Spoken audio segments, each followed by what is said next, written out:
오늘 하나님의 말씀은 스가랴서 9장 1절로 8절입니다. 이 이스라엘의 이제 이웃나라 예루살렘에 있는 주변에 늘 언제나 이스라엘 백성 괴롭혔고 힘들게 했던 그 많은 도시 국가들, 팔레스타인 이제 주로 되겠죠. 여기 보면 거기에 대한 이제 하나님의 말씀이 9장 1절로부터 8절인 거예요. 여러분, 우리가 구약 성경이 이스라엘 백성을 선택하여 선민으로 세우고 이스라엘 백성만을 구원하시는 폐쇄적인 하나님, 이렇게 우리가 흔히들 생각하기가 쉽은데 그렇지 않다는 것을 제가 여러 차례 말씀드렸어요. 오늘 여기도 한번 이 말씀도 보면 그것을 확실하게 느낄 수가 있을 것입니다. 그 스가랴는 환상을 8개나 보았고, 그 다음에 예루살렘에 대한 심판도 보았고, 세상 열방에 대한 심판도 보았어요. 심판 후에 하는 게 뭐예요? 우리가 고대 사회에서 전쟁이 벌어진 이후에 전쟁에서 승리하고 돌아오면 그때는 개선 행진을 하게 됩니다. 그렇죠? 이게 마치 하나님께서 이제 그런 개선 행진을 하시는 것처럼 심판한 나라를 다 휩쓸어서 쑥 하고 다 휩쓸어 지나가신다, 이렇게 생각해 보실 수도 있어요. 9장 1절로부터 이제 이 8절까지 7절까지 나온 이런 경로 여기 있죠. 이 도시의 목록 쭉 지나가는 것이 대보면 이게 알렉산더 대왕이라고 해갖고 세계를 갖다가 다 정복해서 온 세상을 통일한 그 알렉산더 대왕이 이 땅에 와서 이 시리아 팔레스틴 땅을 대부분 거의 다 점령했죠. 뭐 북아프리카까지 다 점령을 했으니까, 에집트까지도, 애국까지도 점령했으니까 그때의 그 원정을 쭉 해나가는 그 경로, 여기 도시의 이름의 순서가 하고 거의 유사한 것으로 이제 밝혀지고 있어요. 우리 1절서부터 보겠습니다. 여호와의 말씀이 하드락 땅에 내리며 다맥색에 머물리니 사람들과 이스라엘 모든 지파의 눈이 여호와를 우러러 봄이니라. 하나님의 말씀이 이스라엘 12지파만 내린 게 아니라 여기에 보면 하드락에도 있고 다맥색에도 있는 거예요. 시리아 땅에도 내리는 거예요. 2절 보면 그 접경한 하맛에도 임하겠고 두로와 시돈에도 임하리니 그들이 매우 지혜로움이니라. 두로는 자기를 위하여 요새를 건축하며 은을 티끌같이 금을 거리에 진흙같이 쌓았도다. 두로와 시돈 이런 데 다 이제 제가 말씀드린 시리아 팔레스타인에 있는 다 그런 도시예요. 특별히 이 두로는 지혜가 굉장히 많다고 그랬어요. 근데 하나님께서 4절을 보면 주께서 그를 정복하시며 그의 권세를 바다에 쳐 넣으시리니 그가 불에 삼켜질지라. 지혜가 있어가지고 얼마나 불을 쌓았는지 은이 티끌 같아요. 금은 거리에 진흙 같아요. 그러니까 당대에 이들이 얼마나 부요로웠던가 하는 걸 우리는 다 알 수가 있어요. 그러한 지혜로운 자조차도 어떻게 돼요? 하나님의 심판을 막을 수는 없는 거예요. 지혜를 지닌 도시나 지혜가 없는 도시나 다 하나님의 심판을 받아야 되는 거예요. 왜 그러시나? 하나님께서 통치자라는 말이에요. 이게 보면 그들이 하나님을 벗어나서 통치를 받지 아니하고 심판을 받지 아니할 도시나 사람은 하나도 없다 이 말이에요. 우리 때로 살면서 세상에서 그리스도인으로서 신앙 때문에 억울한 일도 많이 당하고 또 인간관계나 뭐 여러 개 살면서 부딪히는 여러 가지 그 얽힌 일에서 억울함을 많이 당해도 우리는 당장은 힘들고 어렵죠. 그런데 우리가 그로 인해서 너무 크게 좌절하고 마음에 상처받고 주저앉을 필요는 없어요. 여기 오늘 나오는 이걸 보세요. 이 뒤에 있는 이런 모든 땅들, 하나님이 예루살렘과 이스라엘에 머무는 게 아니라 그 당대의 그 주변에 쭉 알려지는 두로와 시돈에서 밑으로 내려가는, 이제 다음에 우리가 읽어보면 알겠지만 팔레스타인의 5도시는 늘 언제나 많이 나온다고 제가 다른 곳에서도 말씀을 드렸잖아요. 그런 5개의 그 중요한 도시 다 둘러싸는데 여전히 하나님께서 어떻게 해요? 심판하신다 이 말이에요. 이들에게 이스라엘이 애굽 땅을 떠나온 이후로 멸망당할 때까지 지긋지긋하게 괴롭힘을 받는 거예요.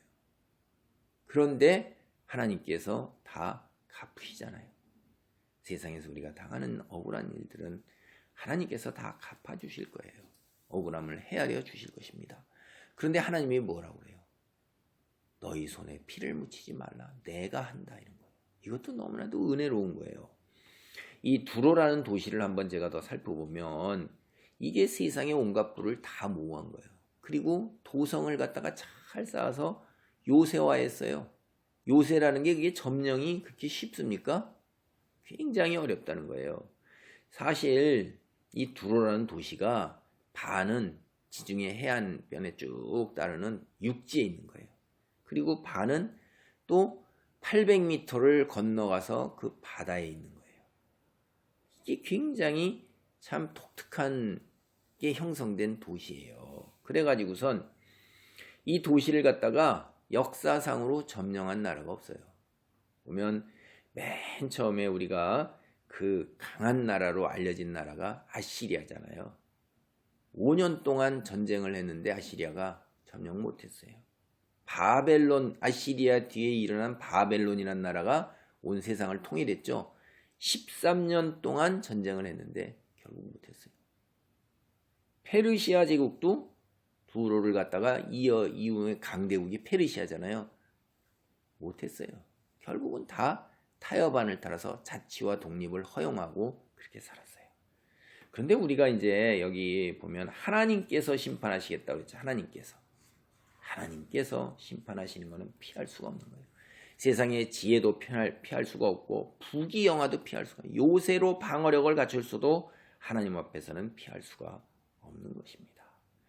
이 두로라는 나라가 유럽서부터 아프리카, 지중해 여기 연안에 있는 온 바다의 상업을 다 도맡아 했어요. 지중해 혼자서 다 도맡아 가지고선 무역 거래를 해왔던 나라예요. 도시국가였으니까 옛날에는 해상에서 그들을 대적할 자가 없는 거예요. 근데 하나님이 그들이 완전히 멸망할 거라는 거예요. 그거를 알렉산더 대왕이 그렇게 했던 것입니다. 알렉산더 대왕이 육지에 있는 두로를 완전히 파괴하고 거기에서 나온 모든 건축, 그 파괴된 건축물을 가지고선 바다를 메꿔버렸어요. 그래서 뚝기를 만들어 가지고선 섬을 점령해 버렸습니다. 그래서 2,000명을 십자가에 못 박혀주고 3만 명을 노예로 팔은 걸로 기록이 나오고 있어요. 그 후로 두로는 쇠퇴해서 멸망하고 오늘날 현대에 한 6천여 명 정도만이 살고 있어요. 거의 없어진 거라는 거죠. 그래서 스가랴 선지자는 이게 주께서 그를 쫓아내시며 그의 바다 권세를 치시리니 그가 불에 삼킬지라. 이게 마치 알렉산더 대왕이 두로를 점령한 것을 그걸 그대로 표현한 것도 우리 볼 수도 있어요. 그렇게도 보지만 이제 종말에 있을 또 하나님의 마지막 심판으로 겹쳐서 보는 거예요. 이제 저 북방 쪽에서 내려오기 시작한 하나님의 그 진군이 내려오면서 도시에 지중해 해역을 타고 쭉 내려옵니다. 그래서 아까 말씀드린 대로 블레셋의 아스글론, 가사, 아스돗 그리고 유다에 가장 가까운 에그론이라는 도시까지 다 하나님께서 심판을 하시는 거예요. 가사는 왕을 잃고 아스글론은 모든 주민이 다 진멸되어 없어질 것을 말씀하셔요. 오늘날 남아있는 바벨론 왕 느부갓네살의 기록에 의하면 가사의 왕은 바벨론 왕궁으로 끌려와서 거기서 살게 됩니다. 그를 섬기는 거예요. 왕궁 안에서. 그래서 하나님께서 행하신 그대로 하시는데 심판하시고 끝나는 게 아니라 그 입에서 그 피를 그 이새에서 그 가증한 것을 제하리니 그도 남아서 우리 하나님께로 돌아와서 유다의 한 두목같이 되겠고 에그로는 여부스 사람같이 되리라. 이렇게 말씀하고 계시죠. 7절에.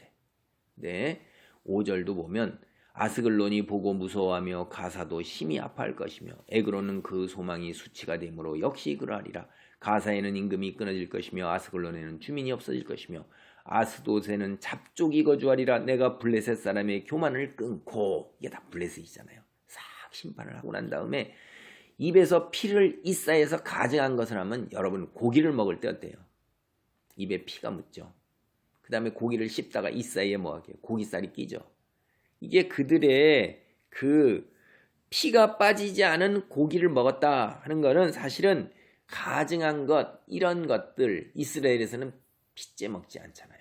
가증한 우상 숭배를 하는데 이런 것들을 들여서 사용을 한 거예요. 그런 것들을 하나님께서 우상 섬기는 일을 다시는 더 못하도록 하겠다, 이거 한 거예요. 아주. 그래서 이들이 어떻게 돼요? 근데 참 여기에서 제가 시작 때 말씀드렸잖아요.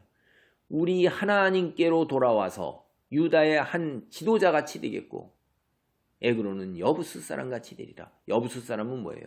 우리가 사사기에 볼 때 여부스 사람을 쫓아내지 아니하고 그들이 어떻게 했어요? 이스라엘 민족 사이에 거하잖아요. 그러니까 이들이 이스라엘 민족 사이에 거하는 거예요. 이제 블레셋 사람들이. 그리고 어떻게 돼요? 하나님께로 돌아오는 일이 있고 그 중에서는 지도자도 나온다 이 말이에요. 그들을 정결하게 하고 하나님의 백성 삼으신다는 거예요. 여러분, 블레셋 사람 하나님의 백성의 일부가 되고 들어오지만은 그러나 여부스 사람처럼 하나님 백성을 섬기게 될 것입니다. 하나님께서 구원을 약속하시는 거예요. 이제 8절 보십시오. 내가 내 집을 둘러 진을 쳐서 적군을 막아 거기 왕래하지 못하게 할 것이라. 포악한 자가 다시는 그 지경으로 지나가지 못하리니 이는 내가 눈으로 친히 봄이니라. 하나님께서 눈으로 온 세상을 지켜보고 계시는 거예요. 우리가 성경에 때려 보면은 예언과 환상 속에서 7개의 눈이 나오죠. 완전수 7개의 눈, 하나님이 눈으로 지켜보시는 거예요. 오늘날 우리를 지켜보고 있는 세상의 눈이 얼마나 많습니까? 수천 개도 더 될 거예요.